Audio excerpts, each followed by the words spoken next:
Assalamu alaikum, this is Ayman, your instructor. So today is our class 5 and today the topics we are going to cover are very important.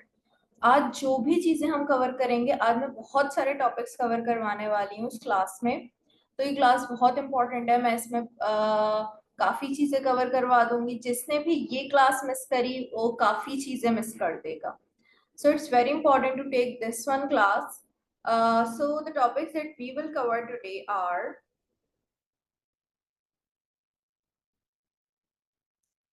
the topics we will cover are if-else statements, ternary operators, local and global variables, hoisting, type literals or union type, type intersection, arrays and its functions, and tuples.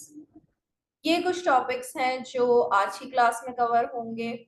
So the class is very important, will cover so much of your syllabus. And जो इसमें type literals और type intersection वाला topic है, ये तो बिल्कुल advance topic है. ये आपको टाइपस्क्रिप्ट में कहीं भी नहीं मिल सकता. ये एडवांस टॉपिक्स में से, और होइस्टिंग भी एक एडवांस टॉपिक है, और ternary operator is also very advance topic and it's the latest and upgraded topic. So let's start with the first topic, if-else statements. With no more delays, let's start our study.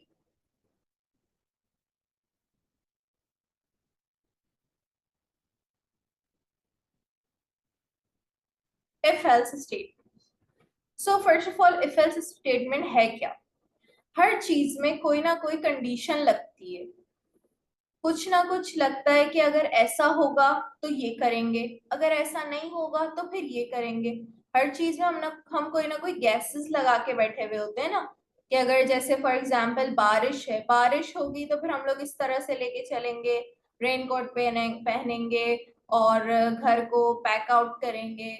और अगर नहीं होगी तो फिर हम क्या करेंगे, whatever the circumstances and what we will the actions we will perform during the raining season or during summer or anything else. If you are in a business company तो आप डिसाइड करते हैं कि अगर रिस्क हो गया तो फिर आप ये करेंगे. तो हर चीज में कंडीशन लगती है, गैसेस लगते हैं कि अगर आपके पास ये कंडीशन होगी तो फिर आप ये काम करेंगे, अगर दूसरी कंडीशन होगी तो आप दूसरा काम करेंगे. So if else is the same thing. If यानी अगर, else यानी ये नहीं तो ये. So this is basically if else. If else की टाइप स्क्रिप्ट में जो सिंटेक्स है यानी लिखने का तरीका वो क्या है, पहले आप लिखते हो if in small letters, everything will be written in small letter if, then you will make the curly brackets और इसके अंदर आप कंडीशन लगाते हो कि मतलब ये होगा, मतलब जो भी आपकी कंडीशन है कि अगर ये हो गया तो आप ये करें. फिर जो आपकी कंडीशन लग गई तो अगर वो ट्रू हो गई तो आपका यहाँ जो आप कोड लिखेंगे कि अगर आपके पास बारिश हो गई तो आप रेनकोट पहनोगे, तो बारिश अगर हो गई द कंडीशन इज ट्रू तो फिर ये कोड आप चलाओगे, जो भी यहाँ लिखोगे कंडीशन ट्रू हो गई. तो अगर कंडीशन फॉल्स हो गई तो ये एल्स की स्टेटमेंट में कोई भी कंडीशन नहीं लगती. एल्स की स्टेटमेंट चलती ही उस वक्त है जब इफ की स्टेटमेंट फॉल्स हो जाती है. ओके. और कभी कभी ऐसा होता है कि एक कंडीशन नहीं, दो तीन कंडीशन ट्रू होने का आपको खदशा होता है, तो आप क्या करते हैं, बहुत सारे इफ लगाने के बजाय आप इफ और फिर एल्स इफ करके सारी कंडीशंस लगाते हैं. लास्ट में जो फेल कंडीशन का रूल है, जिसमें भी फेल अगर कंडीशन हो गई तो आप कौन सी चलेगी, एल्स स्टेटमेंट चलती है. और उसका सिंपली सिंटेक्स क्या है, you right else and small else else and the curly brackets के बीच में आप अपना वो कोड लिखते हैं जो आपको ट्रू होने पे चलाना है, यानी वो काम करवाना है अगर आपकी कंडीशन ट्रू हो गई तो. So this is the simple syntax of if else statements. तो एग्जाम्पल देख लेते हैं. एग्जाम्पल सिंपली क्या है कि मैंने बोला कि use simple example that a student can relate to, such as checking if a number is even or odd. मैंने एक लिया कि मुझे चेक करना है कि अगर नंबर ऑड है, इवन है तो प्रिंट कर दे इवन, और अगर नहीं है तो प्रिंट कर दो कि ये नंबर ऑड है. तो मैंने जो नंबर लिया है वो लिया है 4. Let number is equals to 4. फिर मैंने कंडीशन लगाई कि इफ इवन कब होगा? इवन जब होगा जब डिवाइड टू से, कोई भी नंबर इवन कब होता है? जब वो टू से डिवाइड हो सके, डिवाइड होके टू से डिवाइड हो सके। तो मैंने क्या बोला कि अगर नंबर टू से डिविजिबल है, कोई भी नंबर जैसे कि 4 7 6 8 9, अभी इस कंडीशन को हटा देते हैं।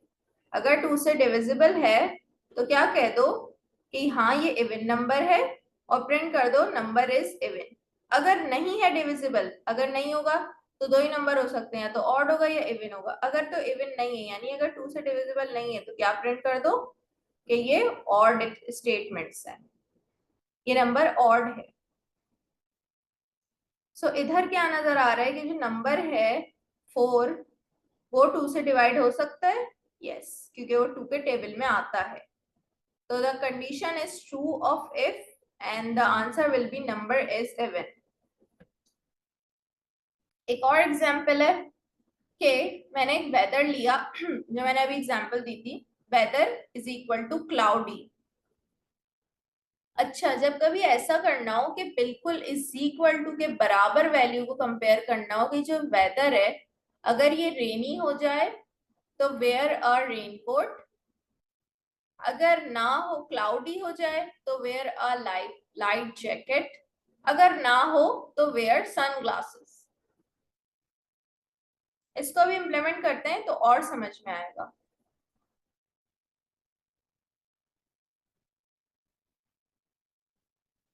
Let's try to implement this.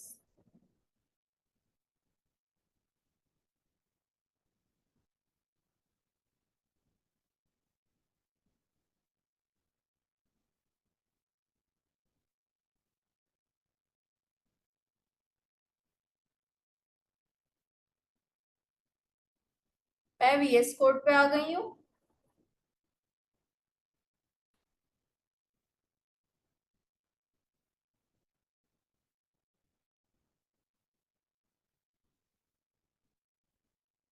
Okay, तो मैंने क्या कोड लिखा?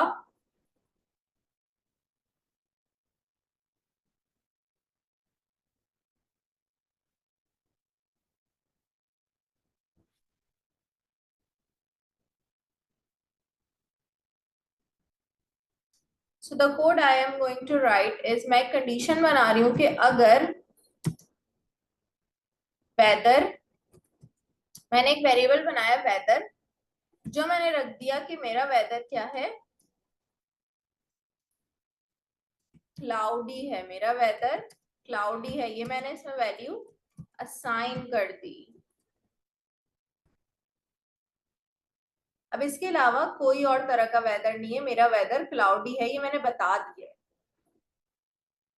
अब मैंने कंडीशन लगाई कि अगर वेदर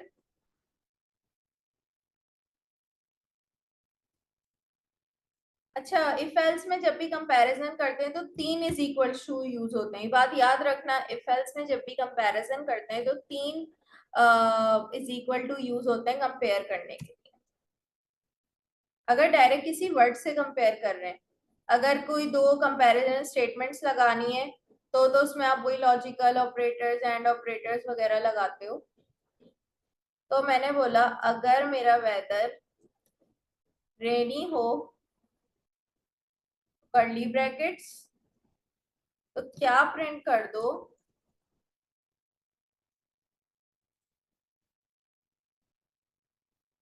कि where rain coat.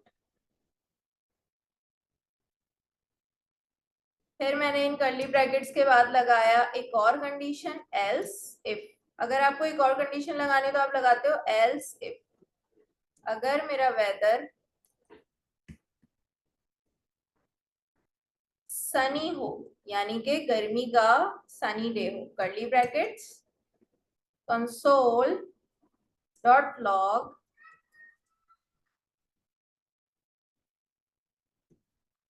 Where sunglasses. फिर मैंने एक और कंडीशन लगाई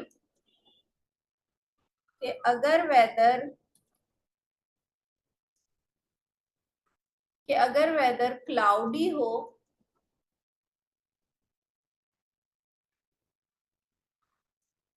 तो क्या प्रिंट कर दो,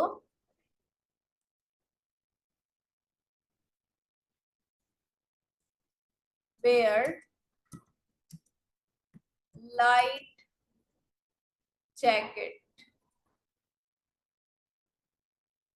और एल्स अगर कुछ भी ना चले तो प्रिंट कर दो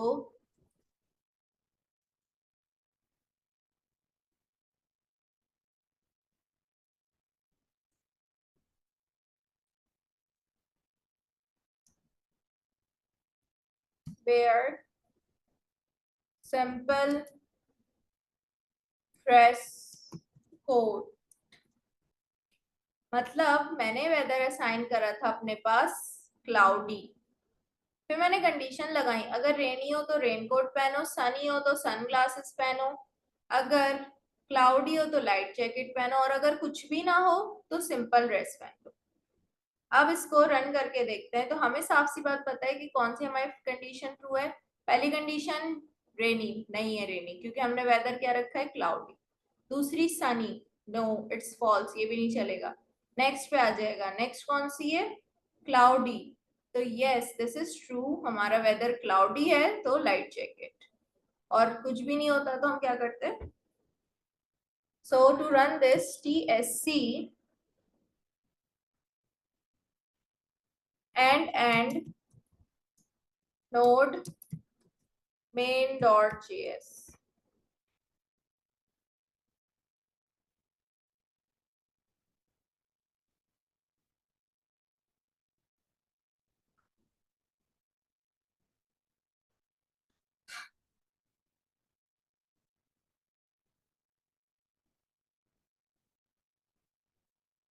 something is error, why it's giving me wear simple dress जबकि वेयर जैकेट आना चाहिए। Sorry the spelling mistake is there.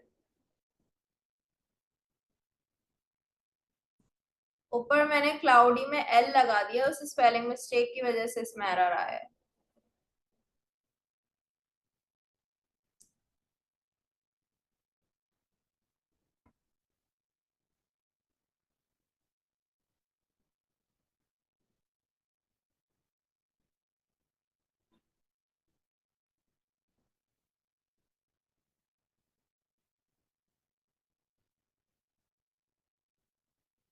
So the answer is wear light jacket, क्योंकि वेदर कौन सा है क्लाउडी।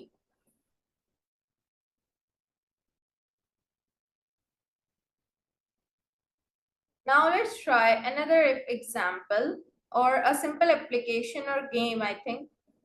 चलो एक गेम जैसी एप्लीकेशन क्रिएट करते हैं।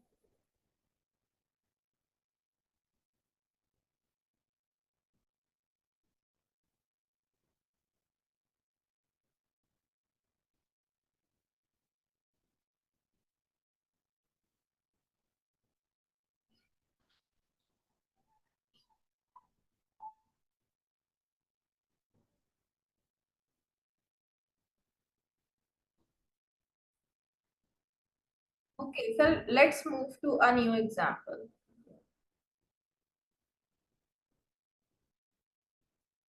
हर किसी ने रॉक पेपर सीजर गेम तो खेला ही होगा, तो उसकी एग्जांपल ले लेते हैं, सिंपल सी, ये समझ भी आएगी।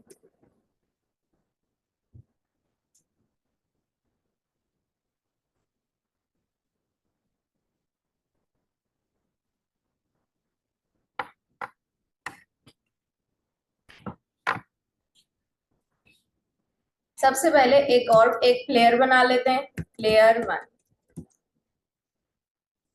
भाई दो प्लेयर होते हैं ना गेम खेलने के लिए, तो एक बना लेते हैं प्लेयर 1। ठीक है, उसने सोचा कि मैं थ्रो करूंगा रॉक, और एक बना लेते हैं प्लेयर 2।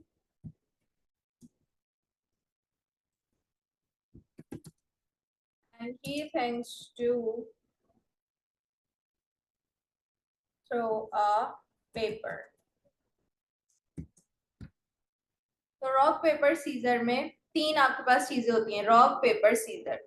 तो अगर आपके पास कोई दोनों चीजें सेम भेज देगा, जैसे कि अगर दोनों ने रॉक भेज दिया या दोनों ने पेपर रॉक पेपर पेपर भेज दिया, तो वो तो टाई हो जाएगा।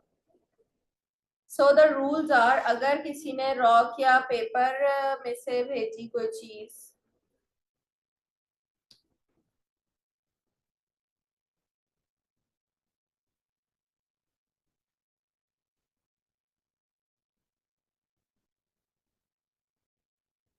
सो अगर प्लेयर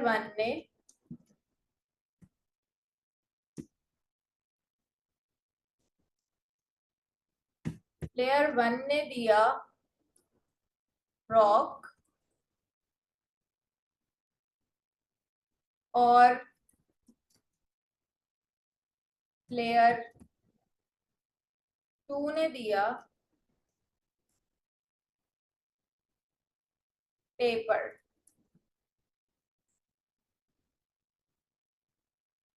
ठीक है,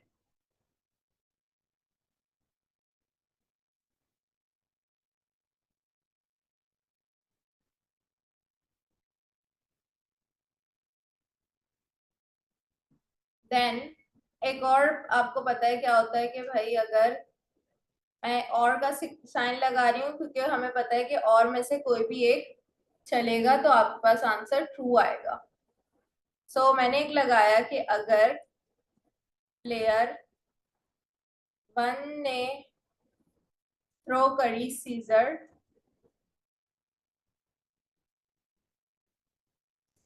और प्लेयर प्लेयर टू ने थ्रो करा पेपर,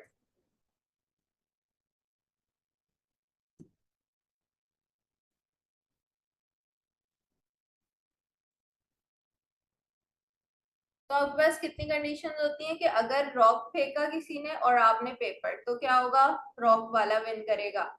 फिर अगर अगर प्लेयर वन सीजर फेंकते और प्लेयर टू पेपर देता है तो सीजर वाला वॉन करेगा। Then one more option is, अगर प्लेयर वन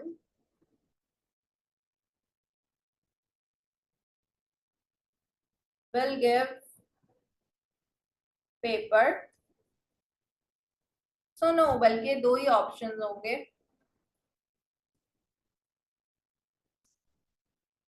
अब इस पूरे को क्या करते हैं, दो ब्रैकेट्स में कर लेते हैं क्योंकि हमने दो कंडीशंस लगा दी ना।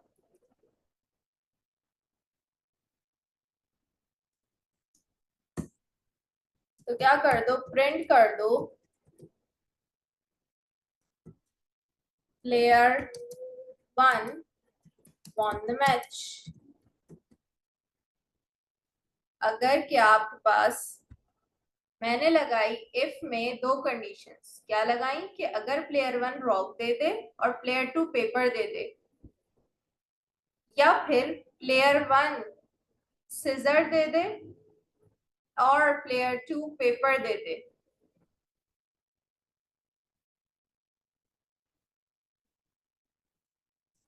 या फिर प्लेयर वन पेपर दे दे, प्लेयर टू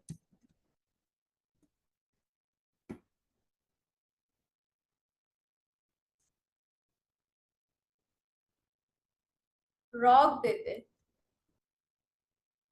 तो इसमें से कोई भी कंडीशन अगर एक ट्रू हो जाए तो क्या कर दो, प्रिंट कर दो कि प्लेयर वन जीत गया।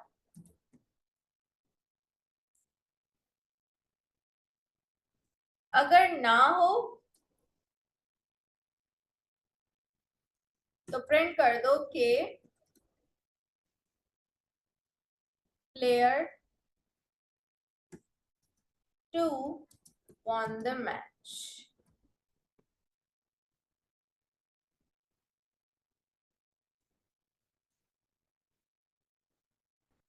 And one more condition, else if player one जो भी लाए वो बराबर हो जाए प्लेयर 2 के, मतलब दोनों सेम चीज थ्रो कर दें। तो क्या कर दो, प्रिंट कर दो मैच इज टाइज ओके। तो भाई कंडीशन लग गई, ये हमारे पास बन गए कि भाई अगर प्लेयर 1 रॉक ले आए प्लेयर 2 पेपर तो भी वन द मैच, अगर प्लेयर 1 सीजर ले आए पेपर, तो मतलब इसमें जो भी ट्रू हो जाए तो उसको क्या कर दो, प्रिंट कर दो। So now let's check who will won the match.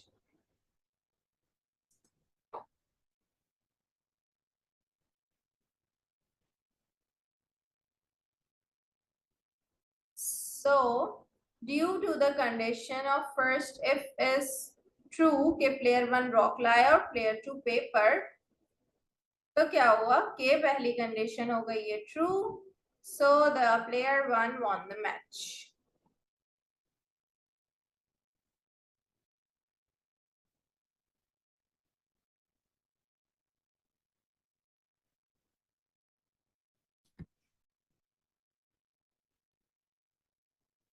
अब अगर मैं प्लेयर 1 को कर दूं कि उसका पेपर आए और प्लेयर 2 का आ जाए rock,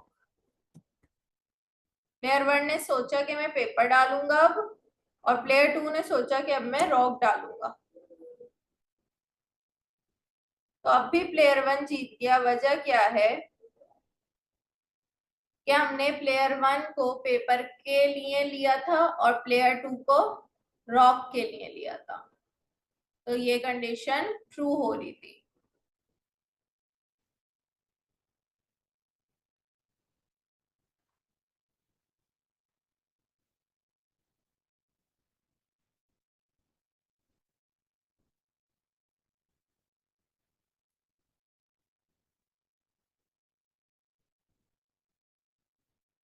Now let's try one more time.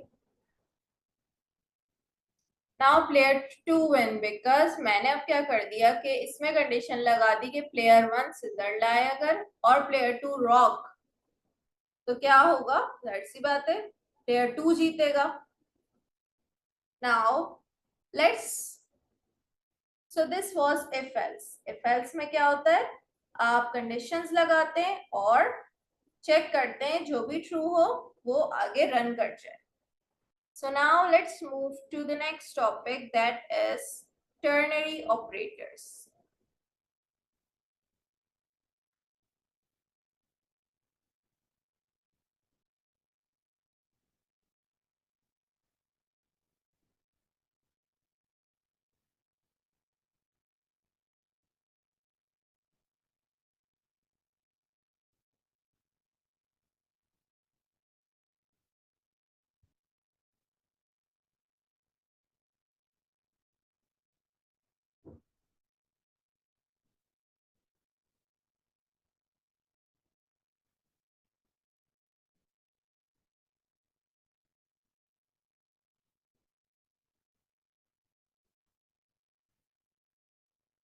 So now we have complete if else statements।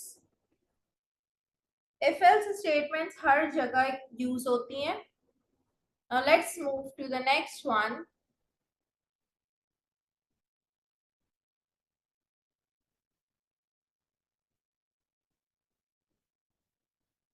Ternary operators। Ternary operators are just like if else statement advanced topic in TypeScript। Ternary operators भी बिल्कुल if else की तरह काम करते हैं, बस ये advance topic है टाइपस्क्रिप्ट का, बिल्कुल ये भी इफ एल्स की तरह काम करते हैं। So let's check how they works like if else statements. मैंने एक वेरिएबल बनाया हंग्री, जिसकी वैल्यू रख दी फॉल्स।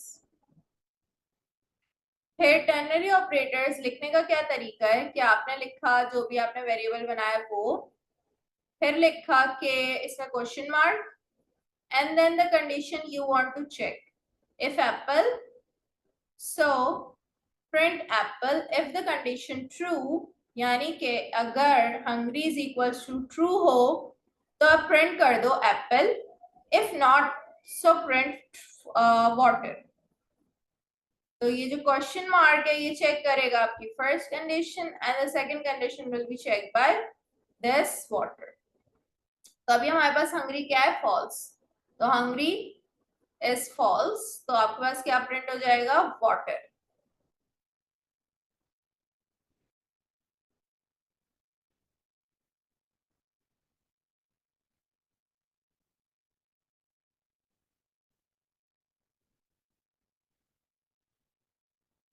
हंग्री अगर फॉल्स है तो अब क्या होगा, पहले चेक करेगा, अगर ट्रू हुई तो पहली कंडीशन चलेगी यानी कि एप्पल, और अगर ट्रू ना हो तो दूसरी कंडीशन चलेगी यानी कि वाटर। इसको इम्प्लीमेंट करके देखते हैं, then we will know what is the main thing, okay?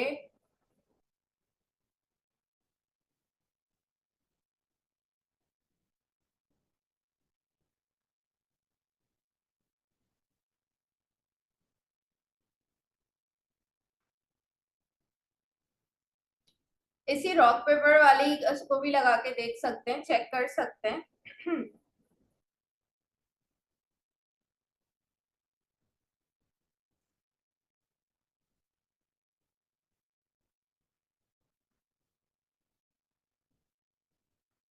अगर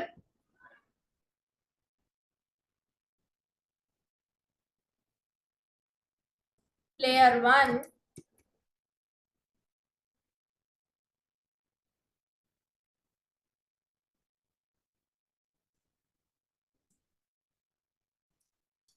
क्या हो,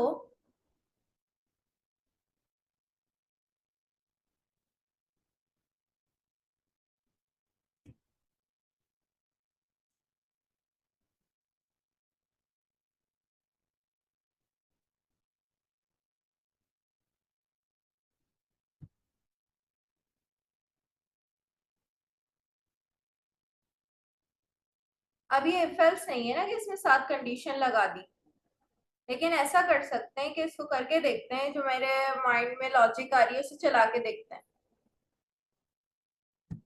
अगर प्लेयर वन बराबर हो प्लेयर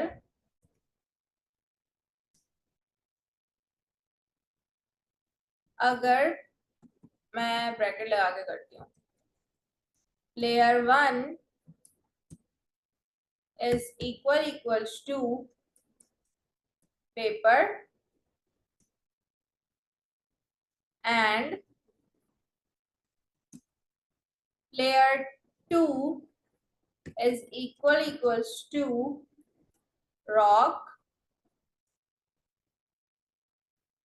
तो क्या कर दो, अगर ये कंडीशन ट्रू हो जाए so just print player 1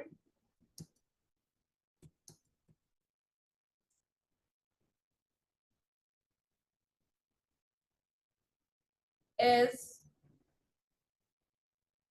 out from the match। अगर ऐसा ना हो तो लिख दो प्लेयर 1 won the match। अब मुझे पता है कि प्लेयर 1 पेपर ला रहा है, प्लेयर 2 रॉक, तो जाहिर सी बात है प्लेयर 1 क्या होगा, हार जाएगा। So let's check this.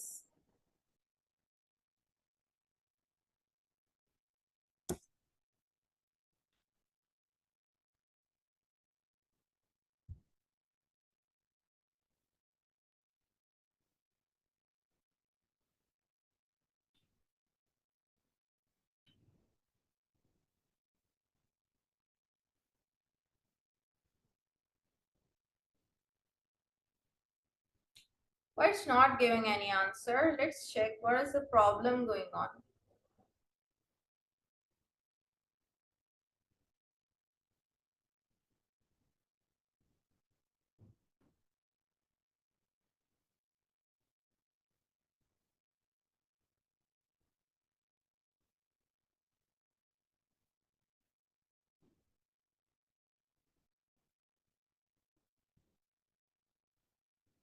सो इसे किसी वेरिएबल में सेव करना पड़ेगा।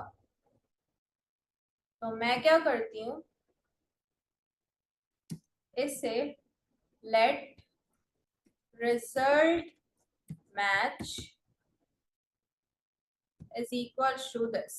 मैंने इसमें इसको एक वेरिएबल में सेव कर दिया। अब मैं इसको प्रिंट कर लेती हूँ।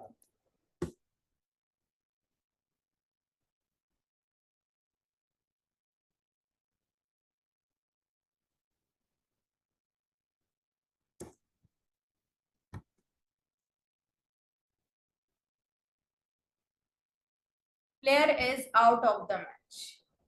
वजह क्या थी भाई?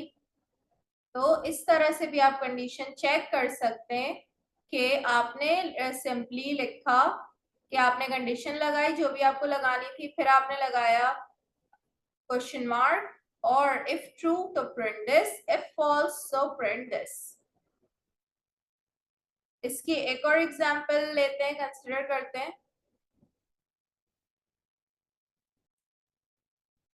Late hungry equals to false, मतलब hungry नहीं है। So what I have to do is make a variable a is equals to hungry question mark apple and water। मतलब अगर हंग्री है तो उसे एप्पल दे दो, नहीं है तो उसे पानी दे दो। console.log a। अब हमें पता है कि कंडीशन है फॉल्स क्योंकि हंग्री नहीं है।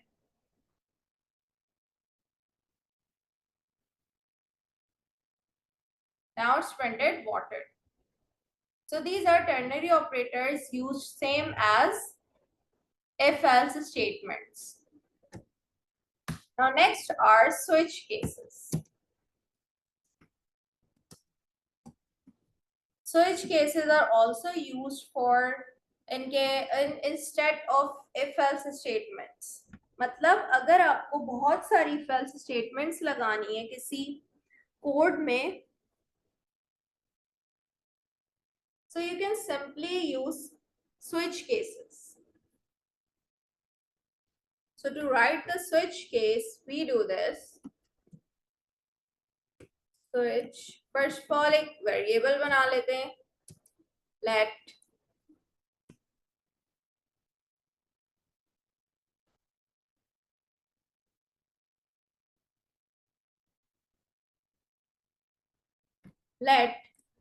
डे ऑफ, मतलब इस, मैंने एक डे बना दिया कि ये मेरा ऑफ डे है। मैंने कह दिया Sunday is the of day. फिर मैंने स्विच केस लगाया, switch day of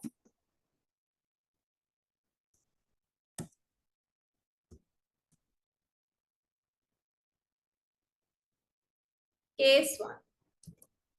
case one क्या है भाई? पहली कंडीशन क्या लगाई मैंने कि अगर तो सैटरडे है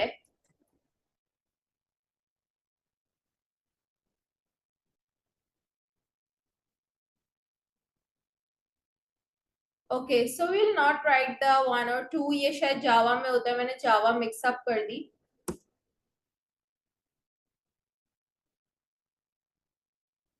तो अगर सैटरडे है तो प्रिंट कर दो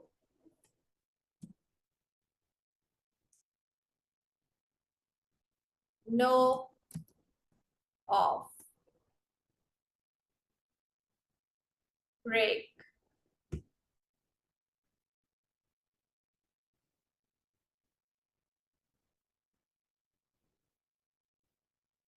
And to go on the next line, you'll apply this semicolon. फिर क्या कर दिया आपने, जब आपका काम पूरा हो गया तो आपने क्या कर दिया, ब्रेक कर दिया। मैंने एक और कंडीशन लगाई, केस अगर मंडे हो तो प्रिंट कर दो वर्किंग डे और ब्रेक कर दो। स्विच केसेस में ब्रेक करना सबसे ज्यादा इंपॉर्टेंट होता है ताकि आप अगली पे जा सको।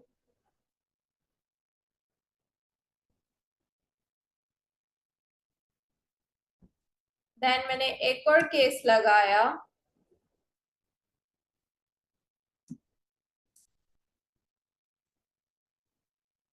अगर संडे हो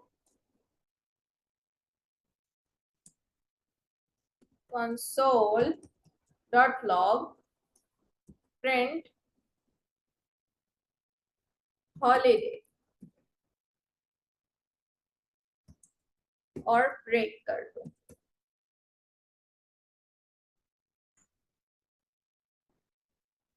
So the default one is similar to else। जैसे कुछ भी नहीं चलता तो else चलता है ना, ऐसे डिफॉल्ट चलता है।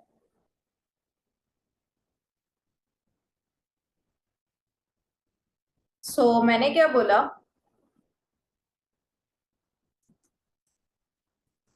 console.log no day।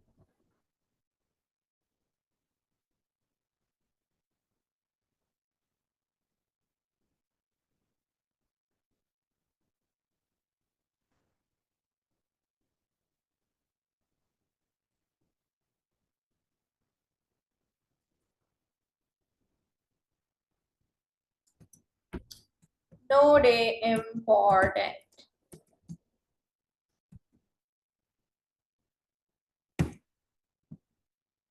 So these are switch cases similar to if else। जैसे कि if else में होता है कि आप एक कंडीशन सेट कर देते हैं, देन फिर आप उसे चेक करते रहते हैं कि अगर अब मैंने जैसे लगा दिया केस 1 क्या लगाया कि अगर सैटरडे हो तो नो ऑफ, संडे मंडे हो तो वर्किंग डे, संडे हो तो हॉलीडे और कुछ भी नहीं है तो कोई भी कंडीशन ट्रू नहीं हुई तो फिर नो डे इम्पॉर्टेंट। और what I have set day of is Sunday. तो आपने यहाँ पे जो भी आपने रखे होते हैं वेरिएबल वो आप इस स्विच केस में रख देते हो। So now let's try to run this।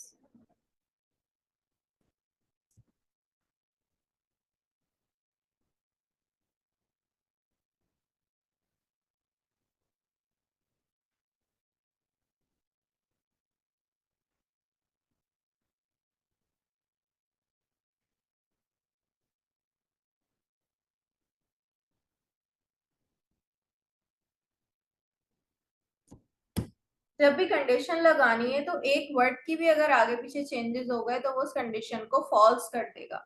जैसे अभी मैंने कंडीशन लगाई तो संडे का एस कैपिटल हो गया, जबकि मेरी जो वैल्यू मैंने सेव करी थी उसका एस स्मॉल था, तो उसने कंडीशन फॉल्स कर दी फौरन। अगर आपको कंडीशन ट्रू रखनी है तो एक एक वर्ड बिल्कुल सेम होना चाहिए।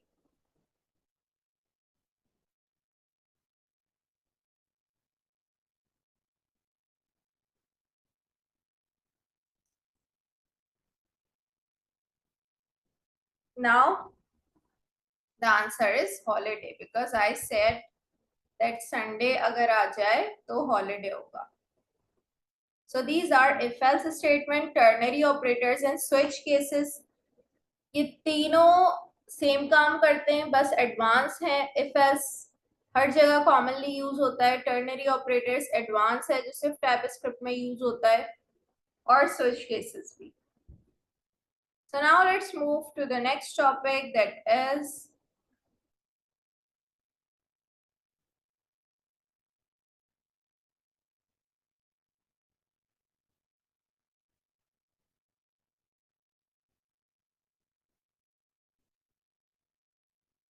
so the next topic is local and global variable।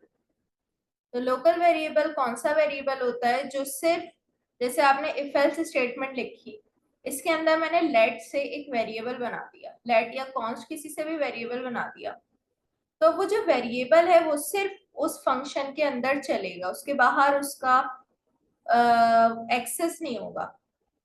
और जो ग्लोबल वेरिएबल है वो आप अपने कोड में सबसे ऊपर बना देते हो और वो हर जगह एक्सेस हो सकते हैं। So let's see the example जिससे आराम से समझ में आएगा।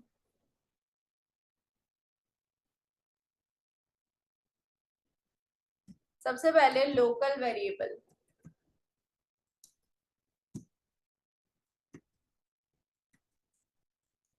मैंने कंडीशन लगाई कि ट्रू हो अगर तो चलना। तो मैंने इसमें एक वेरिएबल बना लिया लेट नम, नंबर इसकी डेटा टाइप रखी और इसमें नंबर रख दिया 18 के console डॉट लॉग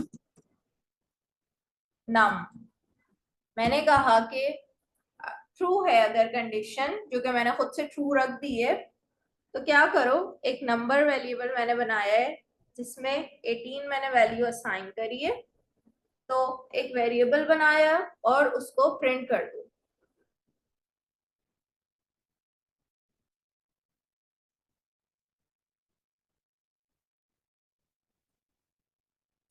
अब अगर मैं इसको प्रिंट करूंगी तो आपके पास प्रिंट हो जाएगा,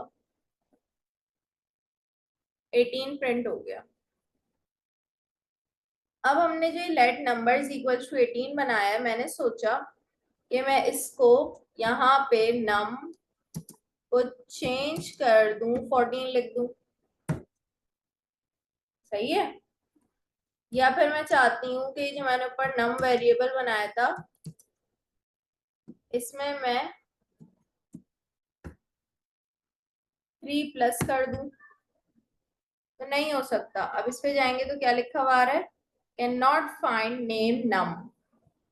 क्यों? क्योंकि ये वेरिएबल के अंदर बना हुआ है। अब ये इस स्कोप के बाहर, इन दो कर्ली ब्रैकेट्स के बाहर ये यूज नहीं हो सकता। ये बोलेगा कि ऐसा तो कोई वेरिएबल ही नहीं बना हुआ, ये सिर्फ अब यही चलेगा इसके अंदर। अब अगर मैं यही दो लाइंस लिख दूं, इनको मैंने हटाया और इस कर्ली ब्रैकेट के स्कोप में लिख दिया,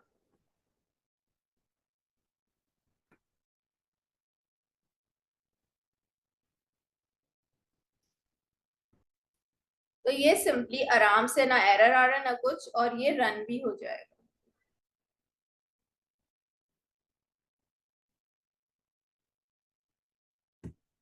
अब अगर मैं इसे प्रिंट करके देखूं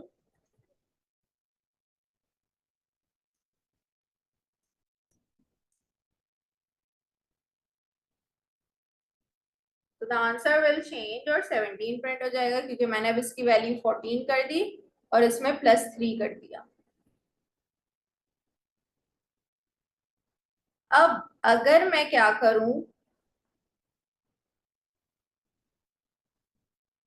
सो ये लोकल वेरिएबल्स थे जो अपने स्कोप यानी अपने ब्लॉक ऑफ फंक्शन के अलावा, इस कर्ली ब्रैकेट के अंदर के अलावा कहीं चलेंगे नहीं। Now let's move to the global functions.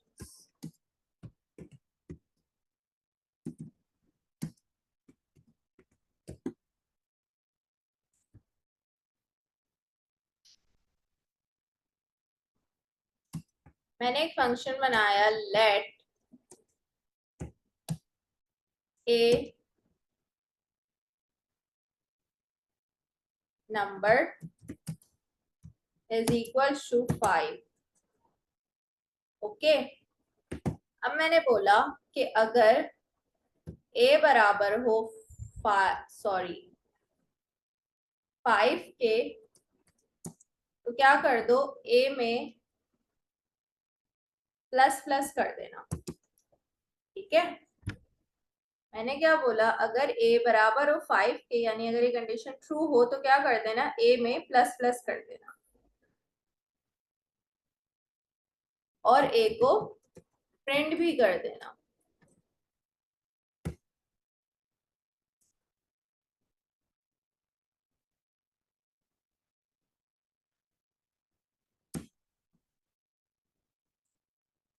Else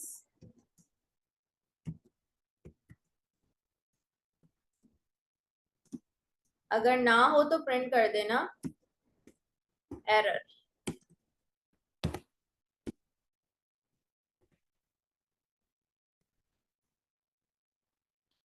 तो अब देखो मैंने यहाँ वेरिएबल ऊपर बनाया है, लेकिन मैं इसे इस फंक्शन के अंदर भी यूज कर पा रही हूँ। अगर मैं अब कोई और फंक्शन बनाऊं, फॉर एग्जाम्पल मैंने ऐसी फॉर लूप का फंक्शन बनाया, बल्कि अभी फॉर लूप नहीं पढ़े तो उसको नहीं बताते। एक और मैंने इफ का फंक्शन बनाया था। तो मैंने लिखा कि अगर ट्रू हो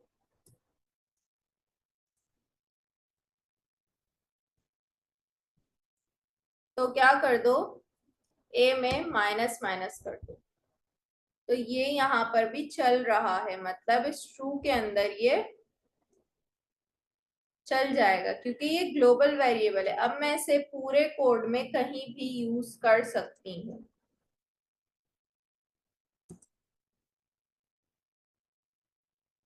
सो हमारे पास 6 प्रिंट हो गया। वजह क्या है, a is equal to 5, 5 true है तो उसने a प्लस प्लस करा तो 6 हो गया।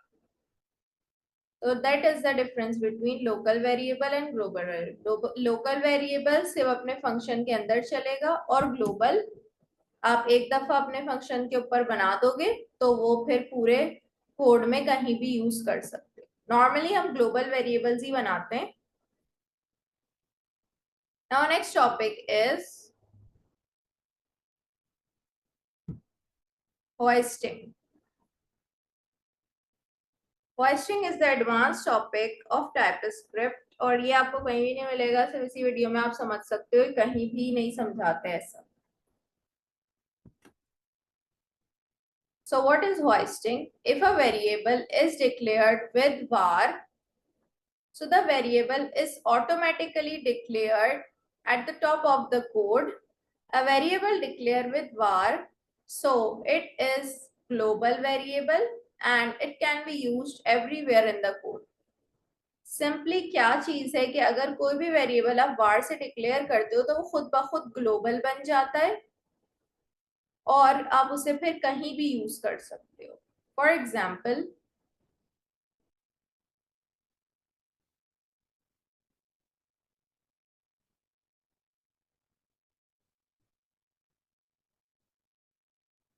फॉर एग्जाम्पल मैंने लिखा console डॉट लॉग एज। फिर क्या करा, मैंने एक एज का वेरिएबल बना दिया जिसमें एज रख दी 40। अब क्या होता है, जब भी टाइपस्क्रिप्ट पढ़ना शुरू करता है ना आपका कोड, तो पहली लाइन से शुरू करता है। ऐसा नहीं होता कि उल्टा शुरू करा, उसे नीचे एज दिखा तो उसने बोला अच्छा नीचे एज तो है तो प्रिंट कर दो, नहीं, वो शुरू से शुरू करता है। देखो यहाँ एरर इसलिए आ रहा है कि block scope variable age use before its declaration. कि एज का जो वेरिएबल है वो उसकी डिक्लेरेशन से पहले ही आपने उसे यूज कर लिया, जबकि ऐसा नहीं अलाउ है। टाइप स्क्रिप्ट हमेशा पहली लाइन से पढ़ना शुरू करती है। जब उसे पहली लाइन में अपने ऊपर कहीं भी एज का वेरिएबल दिखा ही नहीं तो वो एज के वेरिएबल को नहीं माने, चाहे आप नीचे कहीं भी डिफाइन कर दो। जब आप उसके ऊपर नहीं डिफाइन तो वो नहीं माने। सही है, ये मैंने किससे डिफाइन करा है, लेट से। अब होइस्टिंग क्या चीज है कि अगर कोई भी वेरिएबल लेट के बजाय लेट या कॉन्स्ट के अलावा अगर मैं इसे बार से डिक्लेयर कर दूं, इससे डिक्लेयर कर दूं, बार से डिक्लेयर कर दूं, जो हमने पहले बताया था कि 3 तरह से वेरिएबल डिक्लेयर होते हैं, बार, कॉन्स्ट एंड लेट। तो अगर मैं वेरिएबल को बार से डिक्लेयर कर दूं, सो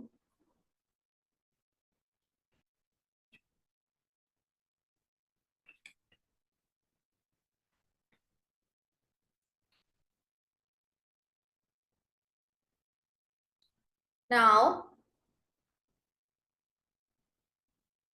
अब क्या होगा कि जो बार है ना, ये आपको तो नहीं दिख रहा, लेकिन ये जो बार का वेरिएबल है ये ऊपर चला जाएगा। पहले क्या एरर आ रहा था, जब मैंने लेट से असाइन करा था कि आपने वेरिएबल को उसकी डिक्लेरेशन से पहले ही यूज कर लिया है। अब क्या आ रहा है कि वेरिएबल को आपने असाइन से पहले यूज कर लिया, यानी वेरिएबल डिक्लेयर तो हो गया है ऊपर।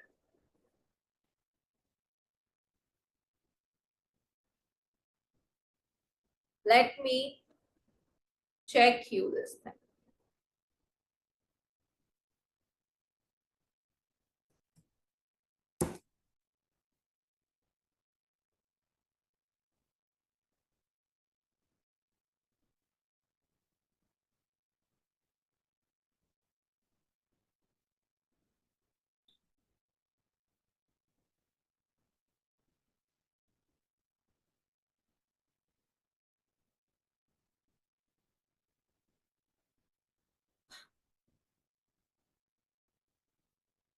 You cannot see this, but ये जो सबसे वार है इसकी वैल्यू ऊपर जाके बस ऐसे डिक्लेयर हो जाती है। जब भी आप वार से वैल्यू डिक्लेयर और असाइन कुछ भी करते हो तो क्या होता है, वार से जो भी आपने वेरिएबल बनाया होता है उसकी डिक्लेरेशन सबसे ऊपर हो जाती है और वो ग्लोबल वेरिएबल बन जाता है। और अब अगर आप उसको रन करोगे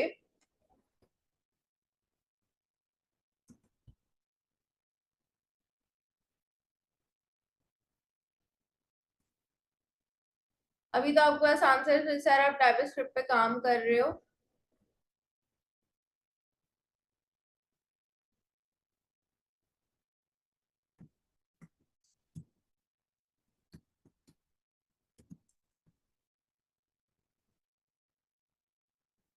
अगर जावास्क्रिप्ट पे जाके देखोगे तो क्या आंसर आएगा कि आपका अनडिफाइन आंसर आएगा। अनडिफाइन आंसर कब आता है, जब आपकी वैल्यू तो डिक्लेयर होती है लेकिन उसमें कुछ असाइन नहीं होता, तो आपका आंसर क्या आता है, अनडिफाइन। ये ऐसा जवाब नहीं दे रहा कि आपके पास एज नाम का कोई वेरिएबल ही नहीं, ये बोल रहा है कि आपके पास वेरिएबल है लेकिन बस क्या है कि उसमें वैल्यू असाइन नहीं हुई। वेरिएबल तो है लेकिन वैल्यू असाइन नहीं हुई, तो इसने क्या आंसर दे रहा है, अनडिफाइंड। होइस्टिंग का मतलब ये है कि जब आपने var से वेरिएबल डिक्लेयर करा तो असाइन और डिक्लेयर करा कहीं भी, तो वो जाके फर्स्ट और line of the code age a global variable declare हो जाता है और फिर आप उसे कहीं भी यूज कर सकते हो, चेंज कर सकते हो, कुछ भी कर सकते हो।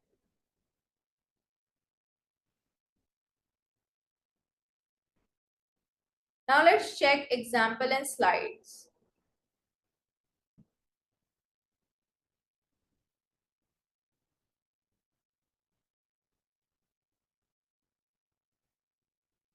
तो ये वही एग्जाम्पल है कि अगर आपने कंसोल डॉट लॉग एज करा लेट से, तो उसने क्या बोल दिया, एरर है। बट अगर आपने वार से डिक्लेयर करा तो आंसर क्या आएगा, अनडिफाइंड। और खुद ब खुद वार एज जाके फर्स्ट पे, first line of the code पे डिक्लेयर हो जाएगा।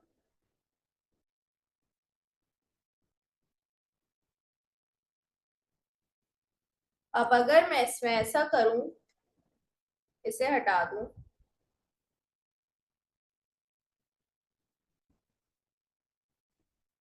लिखूं इफ ट्रू, अगर कंडीशन ट्रू करो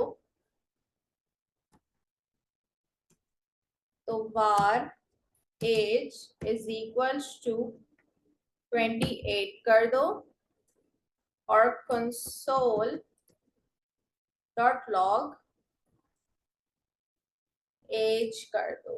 ठीक है, तो सिंपली क्या होगा, ये ऊपर तो डिक्लेयर हो गया जाके, अब आप इसे कहीं भी यूज कर सकते हो। ये जो आपने अभी वैल्यू डिक्लेयर करी है यहाँ पे var age is equal to 23, अब मैं अगर इसे प्रिंट करूंगी तो सिंपली क्या होगा, प्रिंट हो जाएगा।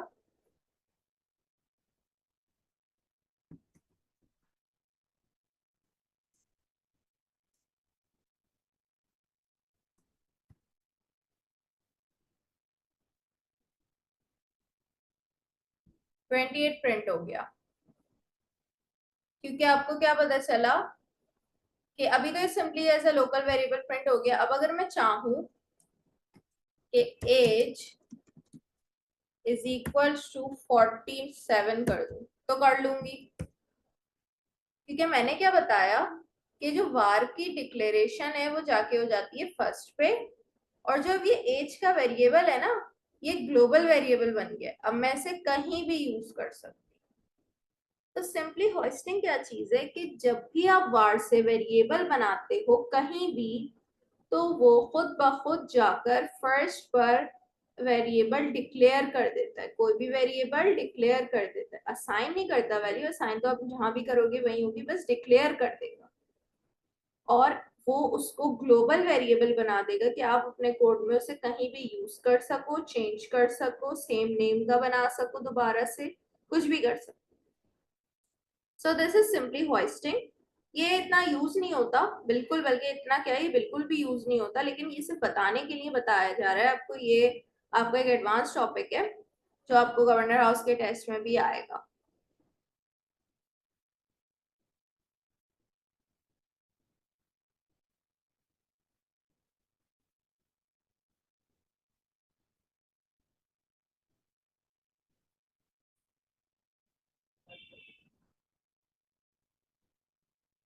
So the next topic that we'll discuss is type literals. Type literals is also an advanced topic of TypeScript. So what is type literals?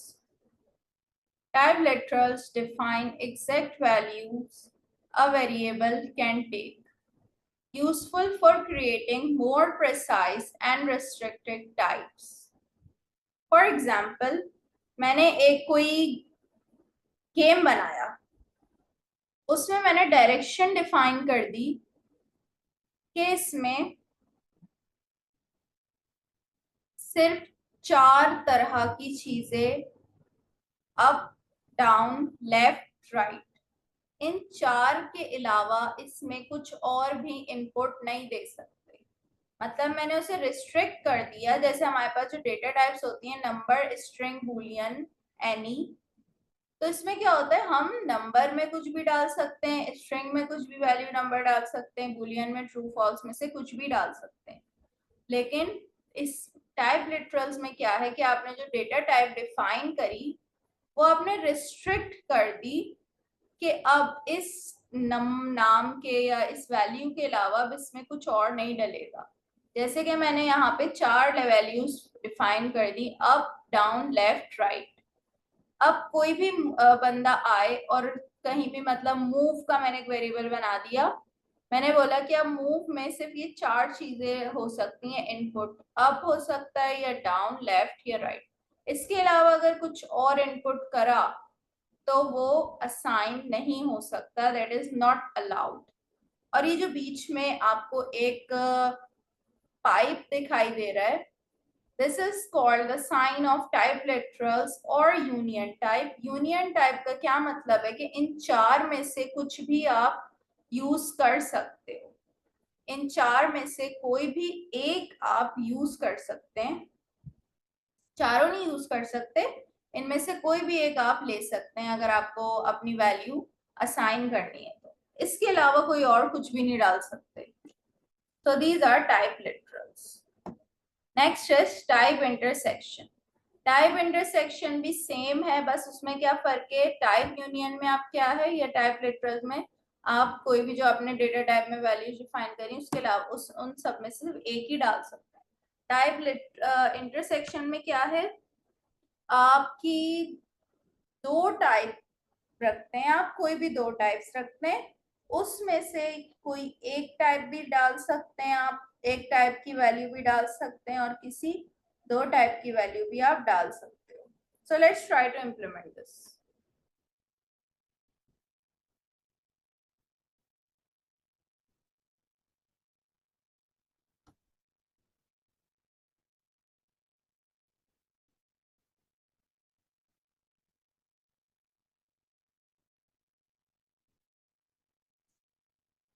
Let's say मैंने एक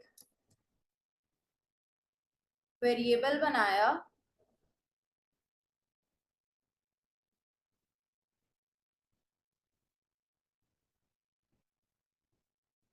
अभी हम किस पे बात कर रहे हैं, टाइप लिटरल्स।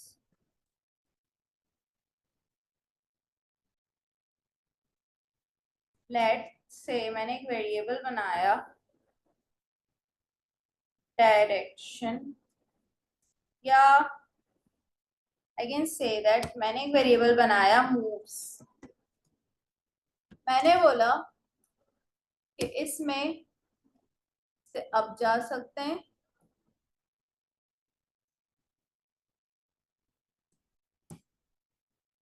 या डाउन जा सकते हैं,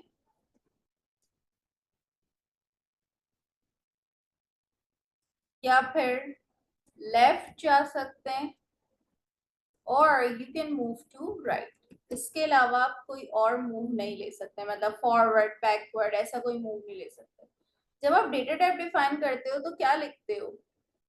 जब हम डेटा टाइप डिफाइन करते हैं तो कैसे लिखते हैं? लेट मूव और ए सेमीकोलन नंबर, ये मेरी डेटा टाइप है, और इसमें सिर्फ कौन सी वैल्यू असाइन हो सकती है? नंबर की, और कुछ असाइन नहीं हो सकता। तो ये भी जो हमने लिखा है ये डेटा टाइप की तरह ही काम करेगा, मतलब इन चार वैल्यूज के अलावा इसमें कोई और वैल्यू असाइन नहीं हो सकती। तो इसको भी बिल्कुल डेटा टाइप की तरह डिफाइन करने के लिए क्या करेंगे? Semicolon and is equals to, अब आपको जो भी डालना हो डाल लो। तो अब मैं इसमें सिर्फ क्या डाल सकती हूँ? अप डाल सकती हूँ, डाउन डाल सकती हूँ, ठीक है, लेफ्ट डाल सकती हूँ, राइट डाल सकती हूँ। मैं अगर चाहूँ कि भाई फॉरवर्ड एक पोजीशन है वो भी डाल दूँ तो मैं नहीं डाल सकती। क्या एरर आ रहा है? Move is declared but its value is never read. Type forward is not assignable to type up down left right. क्या बोल रहा है कि भाई टाइप फॉरवर्ड इन तीन टाइप में से किसी में भी असाइन नहीं हुई भी, तो आप कैसे डाल रहे हो? ठीक है, so this is simply type literals. ये हम उन जगह यूज करते हैं जहाँ हमने तय कर दिया ना कि बस अब यहाँ यही डलेगा, इसके अलावा कुछ नहीं डलेगा, तो हम ये उन जगह यूज करते हैं।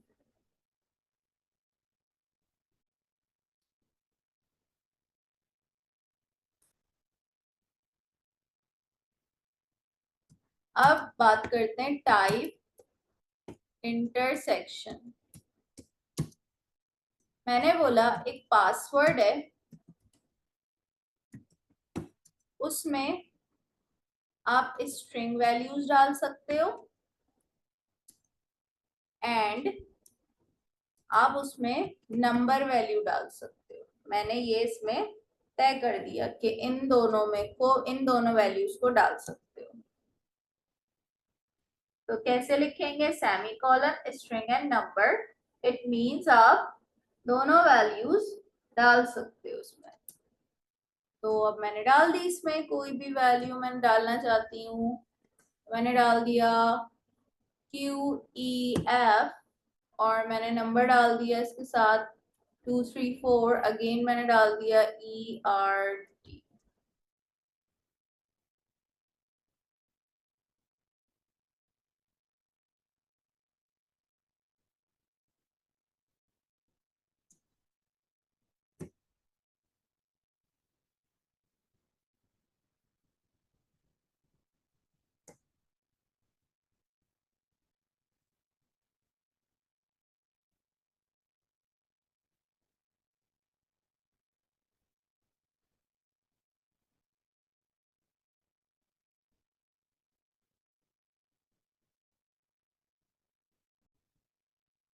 So the issue what was coming is just because we were not using objects. Type intersection objects पे अप्लाई होती है कि आप पहले टाइप लगाते हैं ऑब्जेक्ट की, फिर उसे यूज करते हैं। आप सिंपली ऐसे यूज नहीं कर सकते, जैसे मैं यूज करके दिखा रही थी, इसमें इशू आ रहा था। तो इसलिए जब हम ऑब्जेक्ट्स पढ़ेंगे तो उसके साथ टाइप इंटरसेक्शन पढ़ लेंगे। अभी टाइप यूनियन पे बात कर लेते हैं। टाइप लिटरल्स अलग चीज है, टाइप यूनियन अलग चीज है। सो टाइप लिटरल्स में क्या था कि भाई आपने जो तीन चार वैल्यूज असाइन कर दी उसके अलावा कुछ और इसमें असाइन नहीं हो सकता। लेकिन टाइप यूनियन में क्या है, मैंने एक वेरिएबल बनाया लेट से,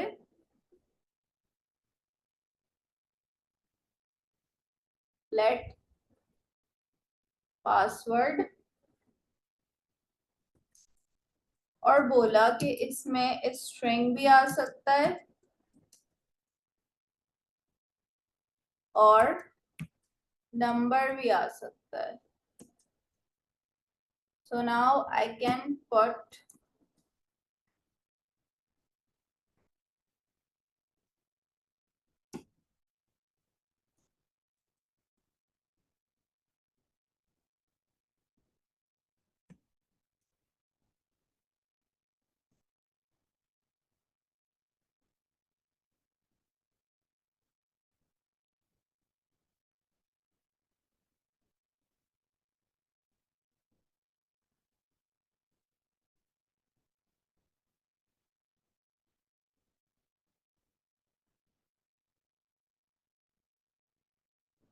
तो स्ट्रिंग और नंबर में से कुछ भी आ सकता है, दोनों में से कोई भी एक चीज आ सकती है, या तो स्ट्रिंग आ सकता है या फिर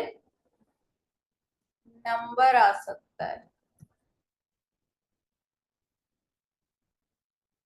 Let's print this.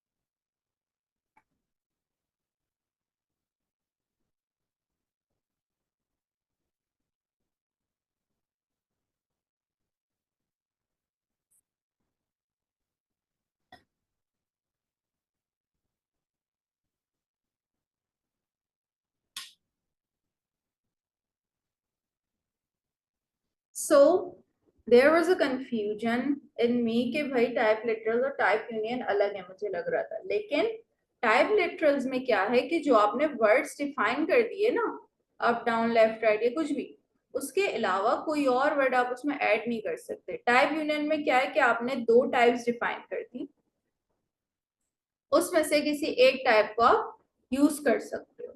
और टाइप इंटरसेक्शन जो है आपकी ऑब्जेक्ट्स पे लगती है, वो जब ऑब्जेक्ट्स पढ़ेंगे तो उसमें बता देंगे. So the main difference between type union and type literals are कि उसमें टाइप लगती है टाइप यूनियन में, टाइप लिटरल्स में डायरेक्ट वर्ड्स लगते हैं, सिंपल.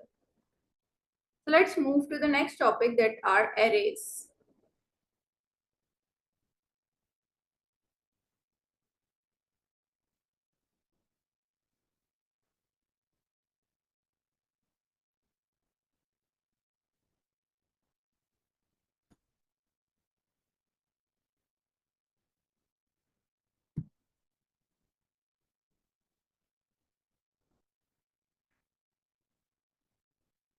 तो एरे कैसे डिफाइन होता है कि आप एक वेरिएबल बनाते हैं, और एरे सिंपली क्या चीज है कि ऐसा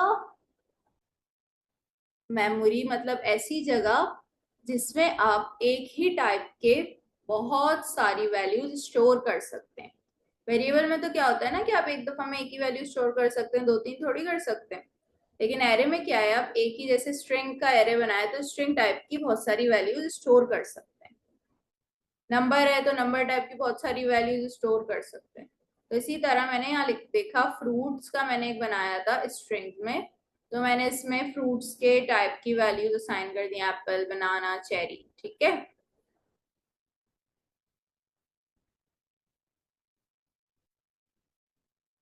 इसके मेथड्स बहुत सारे हैं, जैसे कि लेंथ. लेंथ का मतलब क्या है कि भाई इस एरे में कितने एलिमेंट्स हैं, इसकी कितनी लेंथ है, तो उसमें कितने, तीन एलिमेंट्स हैं. तो अगर मैं डॉट लेंथ लिखूंगी तो आपके पास लेंथ आ जाएगी. अब मैं चाहती हूँ मुझे पहला एलिमेंट एक्सेस करना है, तो मैं इसको इम्प्लीमेंट करके दिखाते हैं. if want to push pop, so let's start to implement this.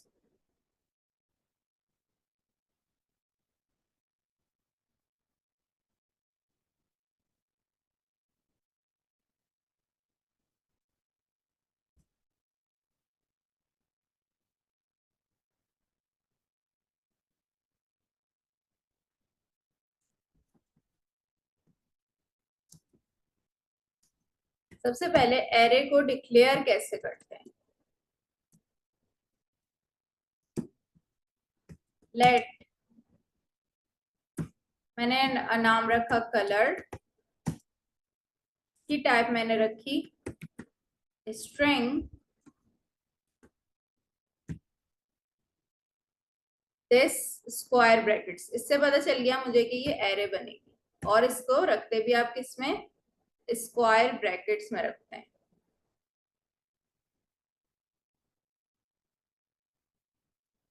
अब इसमें मैंने एक कलर डाल दिया येलो, ब्लू, और हर वैल्यू को ऐड करने के बाद आप उसमें बीच में कॉमा लगाते जाओगे, जिससे वैल्यू सेपरेट हो जाएगी। Red, orange. तो ये मैंने 4 एलिमेंट्स इसमें सेव कर दिए। अगर मैं खाली लिखती लेट कलर स्ट्रिंग,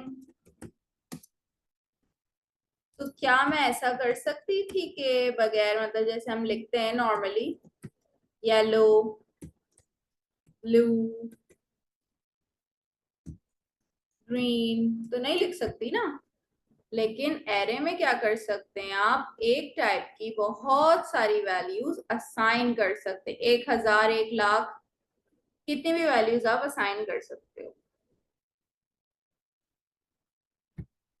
अब अगर मैं चाहती हूँ कि इसकी लेंथ पता चल जाए कि एरे कितनी बड़ी है, 1000 लाइन की एरे अगर, तो गिनते तो नहीं रहोगे ना इसमें कितने वर्ड्स हैं, चेक कर लेते हैं ना कोड से सब चीज।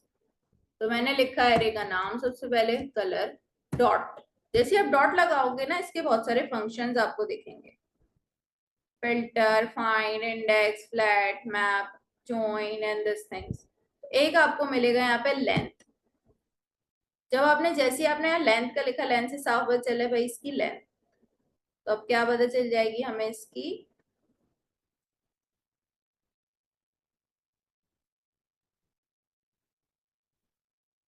लेंथ। तो इसकी लेंथ कितनी है, 4।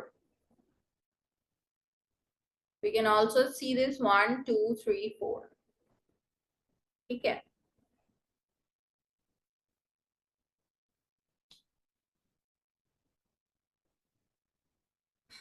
अब अगर मैं चाहती हूँ कि मुझे पता चल जाए कि फर्स्ट प्लेस पे, यानी एरे की पहली प्लेस पे कौन सा एलिमेंट है। अब जैसे मेरे पास बहुत सारी वो है, लिस्ट है मेरे पास बहुत बड़ी, उसमें नाम भी लिखे हैं, उसके साथ आगे उसके नंबर्स लिखे हैं। अब मैं चाहती हूँ मुझे पता चल जाए, मुझे, और रोल नंबर भी लिखे हैं 1 2 3 4 5 6 7 8 9। मैं चाहती हूँ मुझे पता चल जाए कि 3 रोल नंबर पे किसका नाम है। तो मैं ढूंढती तो नहीं रहूंगी ना। So what will I do, first of all check करूंगी कि 3 रोल नंबर पे है कौन। तो जो एरे की लिस्ट होती है वो हमेशा शुरू कैसे होती है, 0 से स्टार्ट होती है। हम लोग तो गिनती 1 से स्टार्ट करते हैं ना, एरे गिनती 0 से स्टार्ट करता है। तो जो इसकी फर्स्ट प्लेस होगी वो होगी 0, देन 1, देन 2, देन 3। तो जब भी आप इसे एक्सेस करोगे तो 0 से स्टार्ट करोगे, 0 इंडेक्स, फर्स्ट इंडेक्स, इसकी जो पोजीशन होती है यानी प्लेस होती है उसे हम इंडेक्स बोलते हैं। अब अगर मैं चाहती हूँ कि मुझे पता चल जाए कि 0 इंडेक्स पे कौन है, मतलब फर्स्ट इंडेक्स पे कौन है, तो मैं क्या करूंगी, लिखूंगी कलर इंडेक्स 0। मैंने लिखा स्क्वायर ब्रैकेट में 0, इसका मतलब है कि 0 पोजीशन पे कौन सा एलिमेंट है। तो लेट्स चेक कि भाई 0 पोजीशन पे कौन सा एलिमेंट है। तो 0 पे मेरे पास येलो एलिमेंट है, 0 पे मेरे पास येलो है। अब अगर मैं इसमें लिख दूं 4,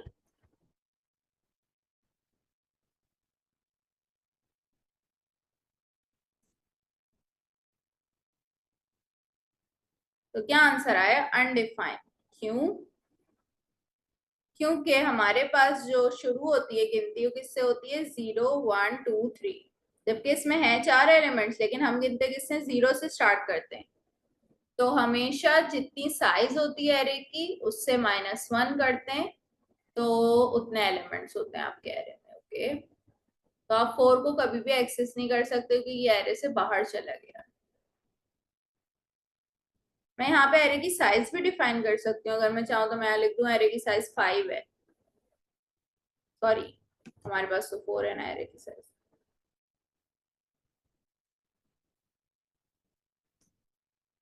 So I can also do this. Now, what I want to do, मैं चाहती हूँ कि इसमें एक एलिमेंट मैं ऐड कर दूँ। एरे में मैं एक एलिमेंट, ऐसा तो नहीं होगा ना कि मैं हर बार जाके एरे में चेंजेस करूंगी। मैं फंक्शन कॉल करती हूँ और बोलती हूँ मुझे एरे में एलिमेंट ऐड करना है। तो एलिमेंट ऐड करने के लिए आप फंक्शन यूज करते हो पुश, और पुश एक फंक्शन है, तो हर फंक्शन के साथ आप राउंड ब्रैकेट्स लगाते हैं।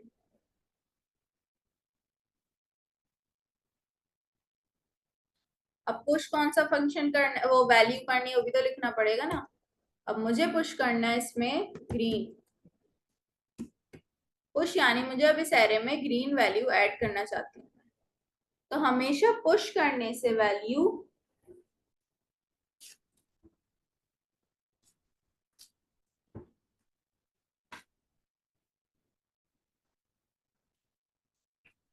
एरे के आखिर में वैल्यू ऐड हो जाती है। जब भी आप पुश का फंक्शन यूज करते हो तो एरे के आखिर में वैल्यू ऐड हो जाती है, जो भी वैल्यू आप ऐड करना चाहते हैं।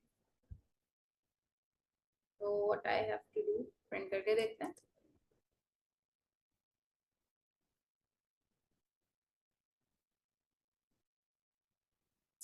मैंने ऐड तो कर दी, लेकिन मुझे पता कैसे चलेगा ऐड कर दी। तो मैं क्या करती हूँ कि पूरी एरे को ही प्रिंट कर लेती हूँ।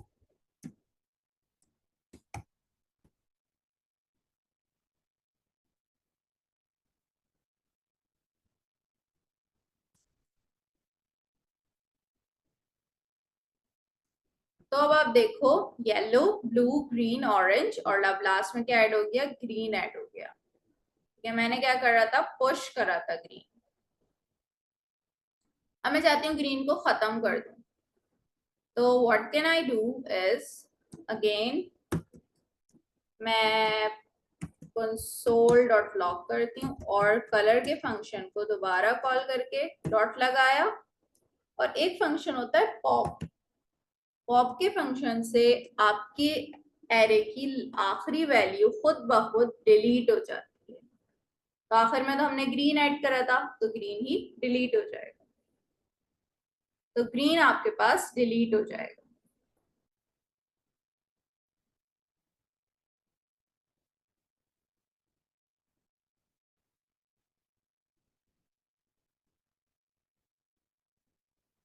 तो लेट्स चेक इफ डिलीटेड और नॉट।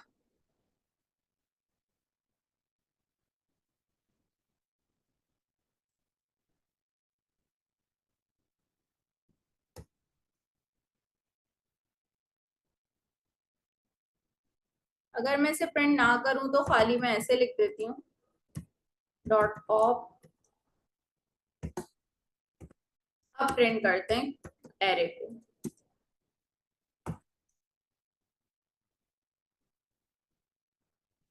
अब आखिरी एलिमेंट डिलीट हो जाना चाहिए। So the green element is deleted now. Now अब मैं चाहती हूँ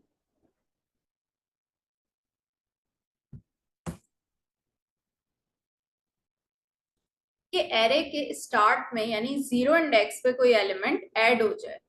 तो मैं उसके लिए क्या फंक्शन यूज होता है, dot unshift. Unshift is the function used to add element in the start of the array. अब मैं स्टार्ट में ऐड करना चाहती हूँ ब्राउन।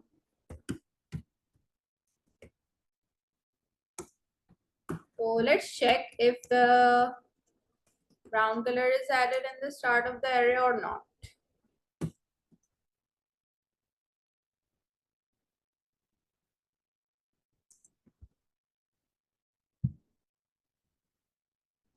तो क्या हुआ कि पहले येलो था स्टार्ट में, फिर मैंने उसमें पॉप करा, सॉरी पुश करा ग्रीन, फिर मैंने पॉप करके लास्ट वाले एलिमेंट को हटा दिया, ग्रीन हट गया, फिर मैंने अनशिफ्ट यूज करा कि स्टार्ट में ब्राउन ऐड हो जाए, तो ब्राउन ऐड हो गया। अब मैं चाहती हूँ कि शुरू से ही डिलीट हो जाए। So to delete the first element of the array, we use dot shift.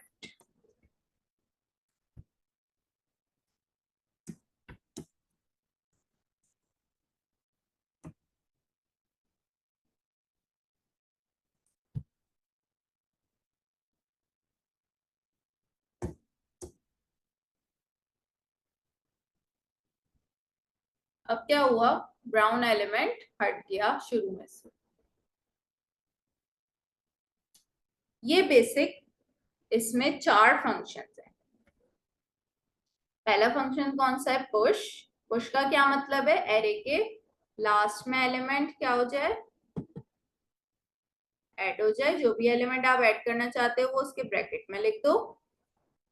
फिर पॉप नेक्स्ट फंक्शन है। पॉप का क्या काम है, नेक्स्ट मेथड एक तरह से। तो क्या काम है कि भाई आखिरी एलिमेंट, जो भी आखिरी एलिमेंट हो एरे में, वो डिलीट हो जाए। नेक्स्ट आपके पास है अनशिफ्ट का फंक्शन। अनशिफ्ट का फंक्शन क्या करता है कि भाई एरे के शुरू में यानी 0 इंडेक्स पे कोई भी वैल्यू ऐड कर दो। And then shift function is the next that will delete the value of your first element in the array.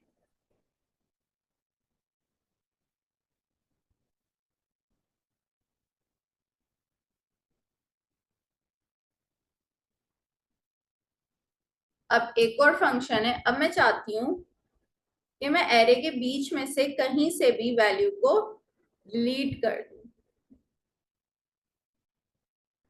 Sorry, delete नहीं,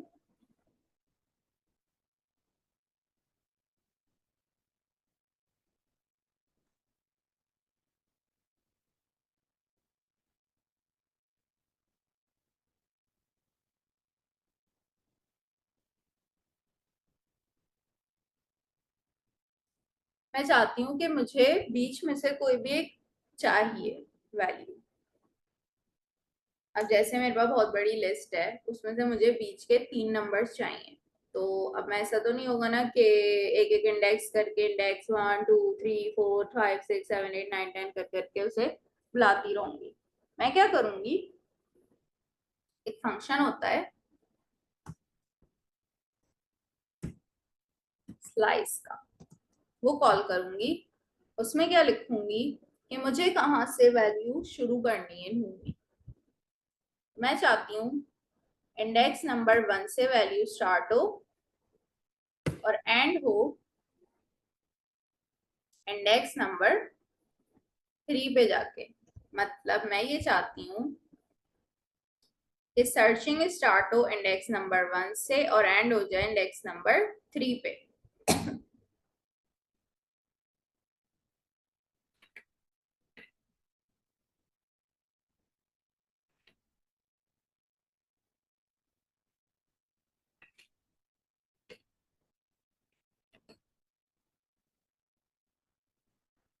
मतलब मैं एरे में से कोई भी वैल्यूज अगर मैं निकालना चाहती हूँ, जैसे हम इंडेक्सेस से निकालते हैं, तो जब भी आपकी जो दूसरी वैल्यू है ना, ये हमेशा एक माइनस होगी। अगर मैंने यहाँ पे 3 इंडेक्स लिखा है ना, तो 2 तक फाइंड होगा। अगर 4 लिखती तो 3 तक फाइंड होता। हमेशा -1 पे चलता है ये, ठीक है।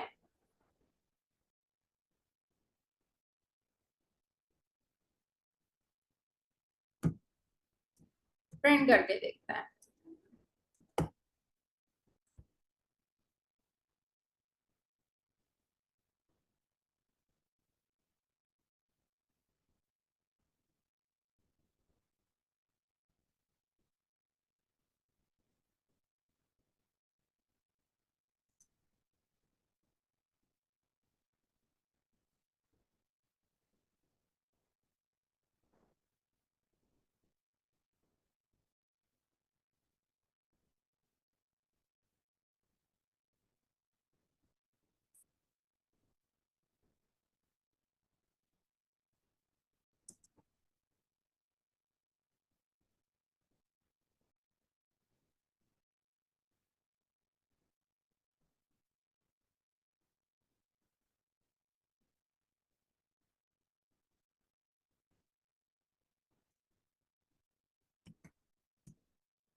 log splice, मैंने इसको प्रिंट नहीं करा था, कलर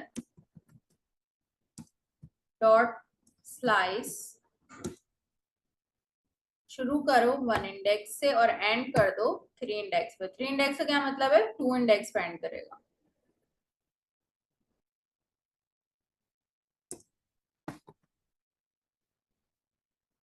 तो उसने मुझे दे दिया ब्लू और रेड, और वो कैसे दिया, ये शुरू किससे करा, 1 से यानी ब्लू से, और एंड किस पे कर दिया, 2 पे। क्यों, क्योंकि मैंने इसको इंडेक्स दिया था 3 तक का, अगर मैं इसे 4 तक का इंडेक्स दूंगी तो ये 3 पे एंड करेगा, यानी -1 करके एंड करता है, मतलब -1 तक जाता है। तो इसने मुझे दे दिया ब्लू रेड ऑरेंज, आखिर तक का दे दिया। ठीक है,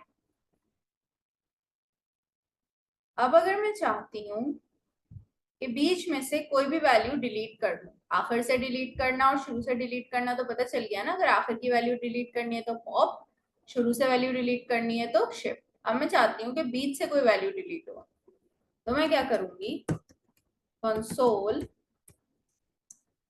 dot log colour dot splice, एक फंक्शन है वो मैं यूज करूंगी। तो मैं कहां से डिलीट करना स्टार्ट करना चाहती हूँ, 1 से, और कौन से कितने नंबर डिलीट करना चाहती हूँ, एक ही नंबर डिलीट करना चाहती हूँ। तो लेट्स सी क्या होता है। तो उसने मुझे 1 से 1 तक का नंबर डिलीट करके दे दिया।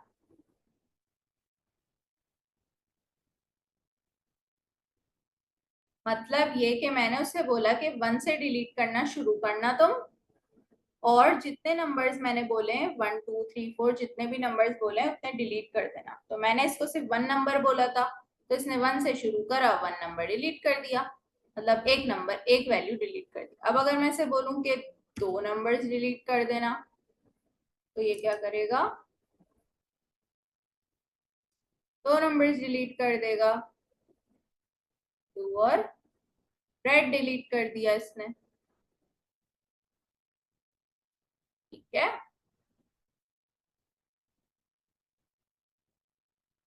अब अगर मैं दोबारा से प्रिंट करूं कलर को,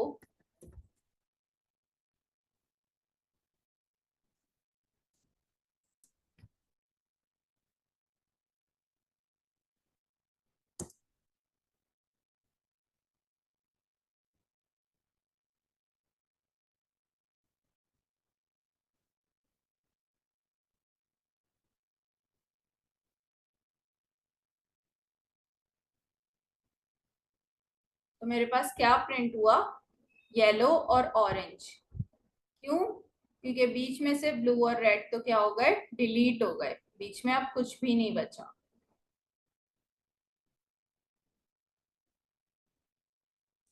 now if I want to add value in the middle, कहीं भी मैं अगर कोई वैल्यू ऐड करना चाहती हूँ, तो I can also use splice method. मैंने स्प्लाइस मेथड बोला, उसने पूछा डिलीट कहाँ तक से करना है, मैंने बोला 1 से शुरू करो और बस एक नंबर डिलीट कर दो, और ऐड कौन सा नंबर कर दो,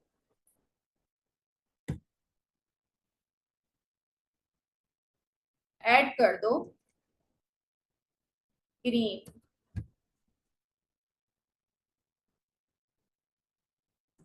प्रिंट करके देखते हैं।